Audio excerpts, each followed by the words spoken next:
સ્વચ્છતા ભારત મિશન અને ભારતમાં નંબર 1 સ્વચ્છતામાં આવેલ શહેર શ્રમ અને સ્વચ્છતાનું ભારતીય જનતા પાર્ટી દ્વારા દરેક વોર્ડમાં કોર્પોરેટર અને પદાધિકારીઓ શહેરની સફાઈમાં લાગવાના કાર્યક્રમનું આયોજન કરવામાં આવ્યું હતું। આ કાર્યક્રમ આવતીકાલે નરેન્દ્ર મોદી શહેરમાં પધારવાના છે માટે યોજવામાં આવ્યો હતો। સફાઈ ઝુંબેશની વાત કરીએ તો પશ્ચિમ વિધાનસભાના ધારાસભ્ય પુણ્યેશભાઈ પણ જહાંગીરપુરાની પાછળ આવેલ રોડ ઉપર સફાઈ અભિયાનમાં જોડાયા હતા। આ ઉપરાંત ભાજપના ઘણા કાર્યકર્તાઓ જોડાયા હતા।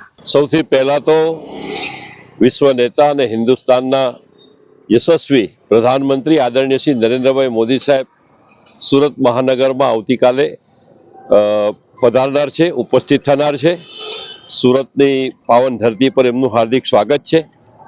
સુરત એ સ્વચ્છતામાં પૂરા ભારતમાં પ્રથમ ક્રમે છે અને આદરણીય પ્રધાનમંત્રી સાહેબ આવતા હોય ત્યારે, મોદી સાહેબ આવતા હોય ત્યારે એમનો જે આગ્રહ છે સ્વચ્છતા પ્રત્યેનો, એટલે ભારતીય જનતા પાર્ટી સુરત મહાનગર અને સુરત મહાનગરપાલિકા દ્વારા આજે સમગ્ર સુરત મહાનગરમાં અનેક સ્થાનો પર સ્વચ્છતા ઝુંબેશ કરી રહ્યા છે।